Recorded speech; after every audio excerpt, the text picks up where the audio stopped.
다짐을 하고 새해를 맞으시라고 권면을 드립니다. 신앙생활을 좀 더 잘 하자라는 다짐을 받습니다.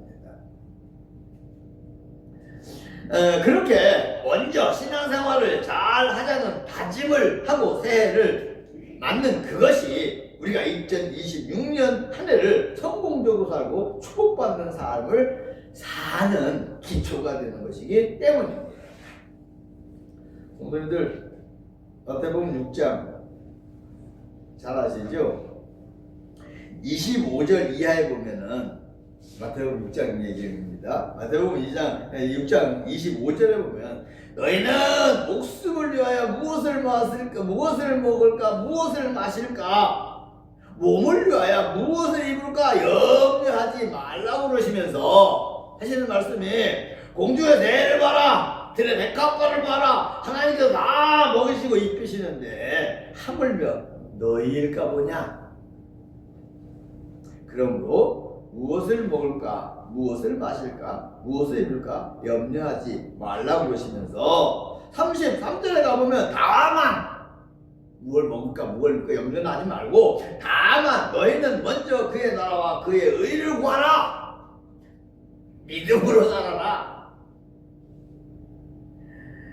그러면 이 모든 것을 먹을 거, 입을 거, 쓸 거, 세상의 주고 이 모든 것을 너희에게 더하시리라고 말씀하셨습니다.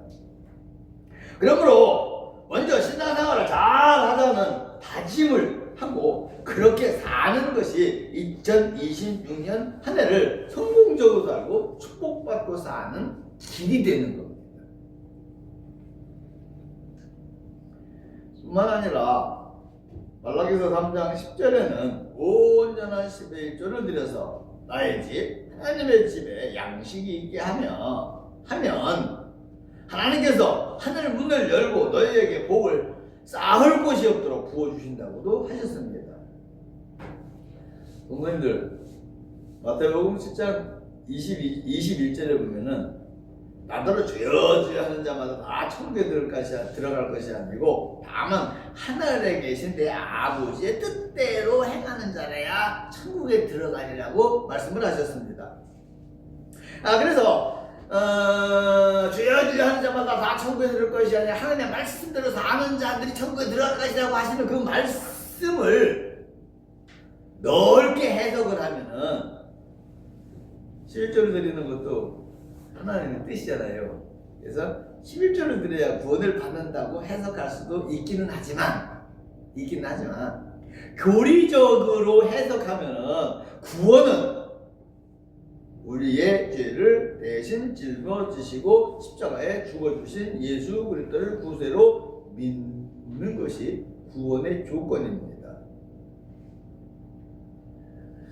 11조는 믿는 성도들의 신앙의 행위이므로 11조를 안 한다고 그래가지고 구원을 못 받는 것은 아니라는 해석이 옳은 겁니다. 그러니까 넓은 의미에서는 하나님의 말씀대로 사는 자라 천국에 들어가시라니까 11조 드리는 것도 하나님의 말씀이니까 그것도 지켜야 천국에 들어간다고 해석할 수 있는데 교리적인 측면에서 보면은 구원은 예수 그리스도를 구세주로 믿는 믿음으로 가는 것이기 때문에 11조를 안 한다고 그걸 못 받는 건 아니다. 그런 이야기입니다. 그러나 온전한 10의 1조를 드리면 하나님께서 하늘 문을 열고 너희에게 복을 쌓을 곳이 없도록 주신다고 하신 그 말씀은 달리 해석할 여지가 없습니다. 그러니까 11조가 구원받는 조건은 아니지만은 이 세상에서 사는데 축복받는 조건은 맞다고 말이죠. 그래서 우리 성도님들 11조 다 잘 하시고 계시지만은 많이 하라는 말씀이 아니고 11조 많이 하라는 말씀이 아니고 온전한 10의 1조를 하시라고 권면을 드리는 겁니다. 그러므로 2026년을 축복받으신 한 해로 만드시고 또 축복받기를 원하시는 성도님들에게 달리는 말에 채찍질하는 마음으로 11조 많이 하시라는 말씀이 아니고 온전한 11조 생활을 하시고 축복받는 2026년 되시라고 주님의 이름으로 축원을 드립니다. 또 있습니다. 신명기서 28장 1절부터 7절에 보면은 네가 내 하나님 여호와의 말씀을 삼가 듣고 내가 오늘 네게 명령하는 이 그 모든 명령을 지켜 행하면 하나님의 말씀에 순종을 하고 살면 세계 모든 민족에 뛰어나게 하실 것이고 성읍에서도 복을 받고 들에서도 복을 받을 것이며 내 몸의 자녀 그러니까 자식이 복을 받을 것이고 내 토지의 소산과 내 짐승의 새끼와 소와 양의 새끼가 복을 받을 것이며 내 광주리와 떡반죽그릇이 복을 받을 것이며 내가 들어가도 복을 받고 나가도 복을 받을 것이라고 말씀을 하셨고 너를 대적하는 적군들이 네 앞에 쳐들어오면 하나님께서 7길로 도망가게 해주신다고도 말씀을 하셨습니다. 따라서 하나님의 말씀에 순종하는 것도 우리가 2026년 세계 모든 민족의 뛰어난 복을 받는 조건이 되는 것이고 성에서도 들에서도 복을 받고 자녀들이 복을 받고 토지의 소산이 복을 받는 조건인 것으로 말씀을 하셔서 2026년 사시면서 하나님 말씀에 순종하는 삶을 사시라고 권면을 드리는 겁니다. 그러므로 2026년을 시작하면서 먼저 신앙생활을 잘 하자는 다짐과 온전한 11조 생활, 하나님 말씀에 순종한다는 순종하고 살겠다는 다짐을 하시고 그렇게 사셔서 더 축복받는 2026년 되시기를 다시 한번 주님의 이름으로 축원을 드립니다. 아멘. 두 번째로 어떤 다짐을 해야 되는가? 제가 권면하는 두 번째 다짐의 조건은 건강관리를 잘 하자는 다짐을 하시고 건강관리를 잘 하는 삶을 사시라는 말씀을 드립니다. 지금까지 말씀을 드린 축복을 받는 것도 그렇기는 하지만 건강은 한 번 잃으면 다시 회복하기가 어려운 질병들이 많고 회복을 한다 할지라도 그 기간이 길어서 어렵고 시간이 많이 걸리기 때문입니다. 예를 들면은 축복은 작년에 못 받았으면 올해 받으면 됩니다. 물론 누적된 축복이 있는 것과 없는 것과는 차이가 좀 있기는 하지만 말입니다. 누적된 축복 무슨 얘기냐면 늘 축복받는 삶을 살아서 탄력을 받은 것하고 새로 처음 시작해서 축복을 받기 시작하는 것하고는 좀 차이가 있잖아요. 그래서 그런 차이가 있기는 하지만 축복은 작년에 못 받았으면 올해 받으면 됩니다. 그러나 말씀드렸던 것처럼 건강은 한 번 잃으면 회복이 안 되는 질병이 많습니다. 무슨 이야기 하다가 언젠가도 한 번 말씀드린 기억이 있는데 우리 교회에서 신앙생활 하던 김아무개 집사님 회사에 가서 일하다가 쓰러졌는데 병원에 갔더니 뇌졸중이라고 그래서 우리 교회 떠나시기 전에도 거의 두던져서 사시고 그랬는데 그 다음에 소식 모릅니다.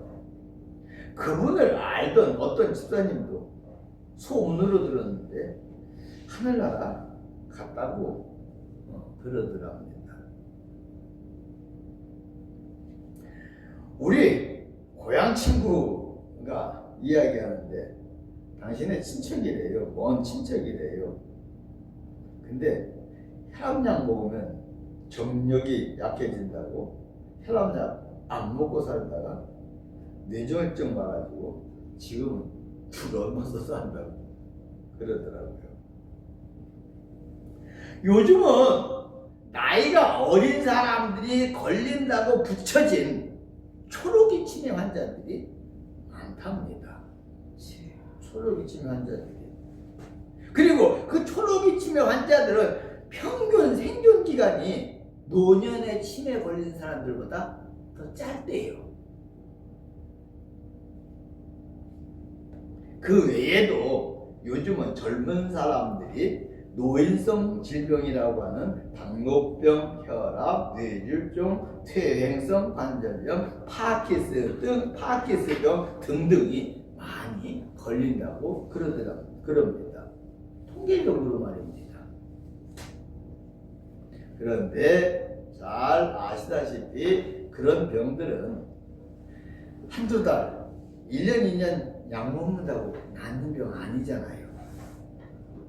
평생 약 먹으면서 살아야 하는데 고생스러운 것은 물론이거니와 삶의 질이 얼마나 떨어지겠습니까? 아니 나이 들어서 질병에 걸려도 그런데 젊어서 그런 질병에 걸리면 그 삶의 질이 얼마나 떨어지겠습니까? 거기다가 제가 가끔 병이 있다고 일찍 죽는 건 아니고 들어넣어서 살고 요양병원에 가서 살아야 돼서 그렇지 병 들었다고 일찍 죽는 건 아니고 병원에 가면 목숨은 다 살려놓는다고 그렇게 말씀을 드리는데 그래도 건강하게 사는 사람들과는 달라서 평균 수명도 훨씬 짧아질 수밖에 없는 것이고요. 그래서 나이가 많으신 성도님들은 물론 젊다고 건강을 등한히 해서는 안 된다는 말씀을 드리는 것입니다. 건강은 한 번 잃으면 돌이킬 수가 없는 것이기 때문이죠. 그러므로 2026년을 시작하면서 건강관리도 잘 하자고는 다짐도 하시고 건강관리를 잘 하시면서 2026년은 물론 평생 건강하게만 사시기를 주님의 이름으로 축원드립니다. 아멘. 2026년 새해를 맞으면서 또 어떤 다짐을 하고 새해를 맞아야 하는가? 세 번째로 말씀을 드리는 것은 내가 속해 있는 사회를 위해서 또 우리가 사는 자연을 위해서 무언가를 하면서 살자는 다짐도 해야 됩니다. 내가 속해 있는 이 사회를 위해서 우리의 삶의 터전인 자연을 위해서도 무언가 내가 할 수 있는 것은 좀 하면서 살자는 다짐을 말입니다. 모든 사람들은 저마다의 개인적인 삶을 사는데 그렇다고 혼자서 사는 것은 결코 아닙니다. 혼자서는 살 수도 없는 겁니다. 그 개인들이 모여서 함께 사는 사회라는 조직 속에서 사는 것이 우리 인생입니다. 그래서 개인의 삶 중요한데 그 개인의 삶이 중요한 것만큼 개인이 모여서 함께 사는 사회라는 조직도 중요합니다. 그 사회가 병들면 우리는 그 병든 사회에서 살아야 됩니다. 그 사회가 불안전하면은 우리는 그 불안전한 사회 속에서 살아야 됩니다. 반대로 그 사회가 평안하고 질서가 잡혀 있으면 우리는 그 평안한 사회, 그 질서가 잡혀져 있는 사회에서 사는 호강을 누릴 수가 있는 겁니다. 또 우리가 살고 있는 환경, 자연도 생각하지 않으면 안 됩니다. 왜냐? 사람 누구든지 혼자서는 살 수가 없는 것이고 사회 속에서 같이 살아야 하는 것이기 때문이고 본인의 의지와 상관없이 우리는 자연이 없으면 살 수가 없는 존재들이며 그 자연이 파괴되거나 나빠지면 살 수가 없는 존재들이 우리 인간들이기 때문입니다. 공기 나빠지면은 어떻게 합니까? 산소 마스크 끼고 살아야 될지 모릅니다. 아니 진짜 그런 세상 와야 될지 와야 될지 모르는 그런 세상 올 수 있습니다. 언젠가도 한번 말씀을 드렸지만은 우리 어렸을 때에는 세상에 물 씌어 먹는 나라는 없다고 그랬습니다. 물 씻어 먹는 나라는 없다고 그랬어요. 근데 내가 지금 75이니까 한 50년 전에 그런 소리 들었다 할지라도 50년밖에 안 됐는데 물 안 씻어 먹는 사람 있어요? 요새 물 안 씻어 먹는 사람 있어요? 거의 없어요. 다 물 씻어 먹습니다. 공기 50년 지나면은 안 그렇겠지만 안 그러기를 바라지만은 산소 마스크 쓰고 살아야 될지 모릅니다. 물 더 오염되면 큰일이고 말입니다. 그러므로 사회 속에서 살아야 하는 사람들은 그 사회를 위해서도 저마다 무엇인가를 해야 할 것이고 누구든지 자연 속에서 살아야 하기 때문에 그 자연을 위해서도 무언가를 하지 않으면 나 개인이 잘 살 수가 없기 때문에 나를 위해서 사회를 위해서가 아니라 나를 위해서 사회를 위하고 자연을 위하는 그 무언가를 우리는 하면서 살아야 된다는 말입니다. 그래서 보내드립니다. 엄청난 건 아니어도 괜찮습니다. 교통질서, 사회 질서 잘 지킬 수 있으시잖아요. 그래서 교통질서, 사회질서 잘 지키면서 살자는 다짐을 하자고 말씀을 드리는 것이고, 자연을 위해서 쓰레기를 발생 안 시킬 수는 없지만 최소화하는 노력은 우리가 할 수 있잖아요. 그래서 쓰레기 줄일 수 있을 만큼 우리가 줄이면서 살자는 다짐도 하고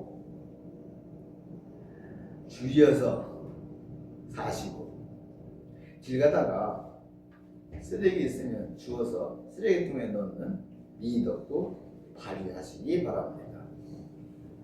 또 인사하는데 돈 드는 것도 아닌데 여러분들 사람 만나면 명랑하게 인사해 주시고, 모르는 사람들일지라도 얼굴 마주치면 당황해서 고개 돌리지 마시고 작은 미소 지어주시면 좋겠습니다.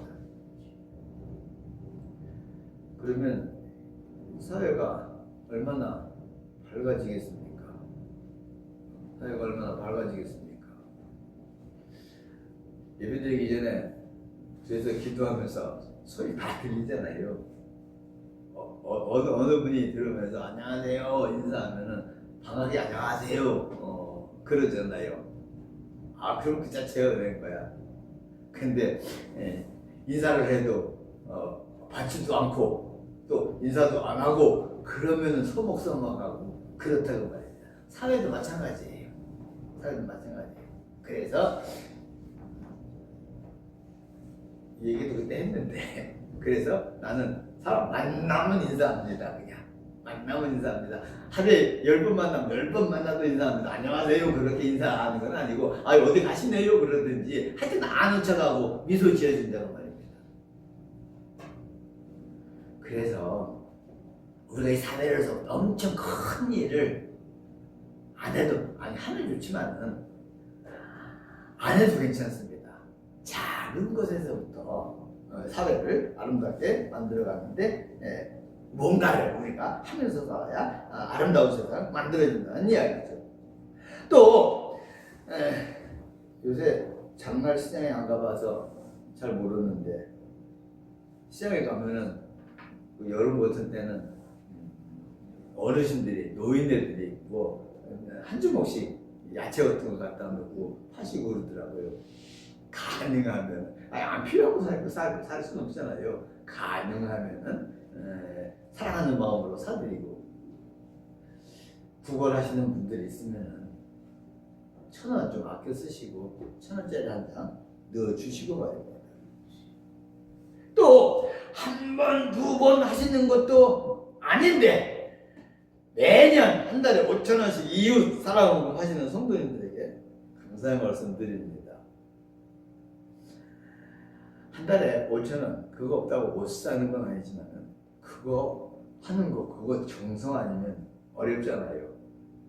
근데 그거 늘 누군지도 모르지만 그냥 누군가를 위해서 해주시니까 얼마나 감사한지 모릅니다. 금년에도 시간 되시는 분들 우리가 조금인 거 개인 찾아서 할 수도 없고, 그래서 면사무소 사회복지과 갔다가 게다가 되나요?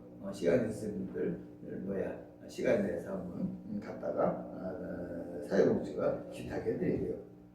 어쨌든 우리가 사는 사회, 내가 속해 있는 사회입니다. 그 사회가 아름다워질 적에 내가 아름다워지고 그 사회가 불행해질 때 내가 불행해집니다. 우리 의지와 전혀 상관없이 우리 인생들은 자연의 터전을 잡고 살아야 됩니다. 그 자연, 우리가 뭔가 할 수 있는 건 하면서 사는 내가 돼야지. 내가 살면서 내가 사는 자연 파괴시키면 곧 나를 파괴시키는 행위인 것이죠. 그래서 자연을 위해서도 이 사회를 위해서도 작은 것이라도 내가 할 수 있는 것 하면서 살자는 다짐을 하자고 말씀을 드리면서 설교를 정리하고 마치겠습니다.